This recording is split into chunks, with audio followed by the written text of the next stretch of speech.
Binawi na ng gobyerno ng Hong Kong ang mga sanksyon o parusa nito sa Pilipinas kasunod na pagpulong sa kanila ni Manila Mayor Joseph Estrada. Kausapin po natin ngayon live si Manila Mayor Joseph Estrada. Magandang gabi po sa inyo, Mayor Era. Magandang gabi po sa inyo. Opo, napakagandang balita po yan, yung pagkakatanggap ng travel o pagkakatanggal ng mga travel at iba pang mga sanctions ng Hong Kong. Paano po ninyo nakumbinsi ang Hong Kong officials, Mayor Estrada? Nakiusap po tayo. Matagal din, may mga 4 na buwan, 5 buwan din ito. Kaya pabalik-balik ang aming Anton. At hindi lang naman ako, it is a joint effort of the national and local government.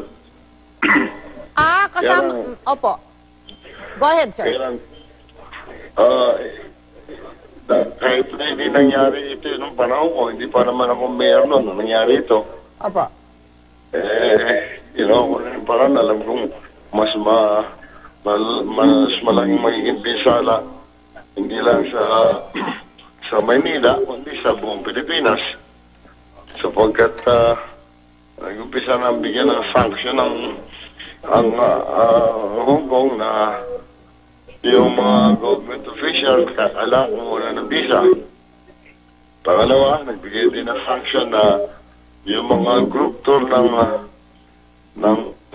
Hong Kong national, pinagbawal ang pumunta rin sa Maynila. Opo.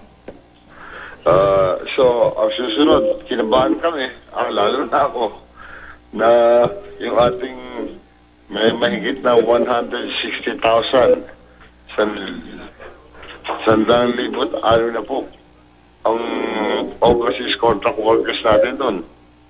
Baka magkaroon ng sanction na hindi i-extend yung kanilang mga working visa. Mas lalong makakabigat sa atin yun. Lalo na kung dadami na naman ang mga maghihirap dito sa ating bansa. Kaya pinilit namin, nagmakaawa tayo, nakiusap tayo, kumari kaya may kami ng tawad. Ang City Council ng Maynila gumawa ng resolusyon apologizing for that unfortunate incident that yung nangyari noong 3 years ago. Mayor, maputol ko po kayo. Sapagkat dati ayaw nilang pumayag ng ganun. Gusto nila na ang sorry ay manggaling kay Pangulong Aquino, hindi po ba? Paano nyo sila nakumbinsi, Mayor? Pinaliwanag ko naman din na wala namang kasalanan ng Pangulo dito. Dahil ang responsibility dito, ang Chief Executive, walang iba kung hindi ang Mayor.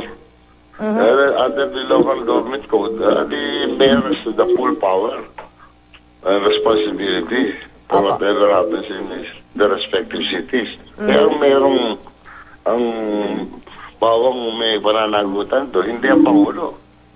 Isipin mo, laki-laki ito ng Pilipinas, ang daming bayan dito, ang daming lusod.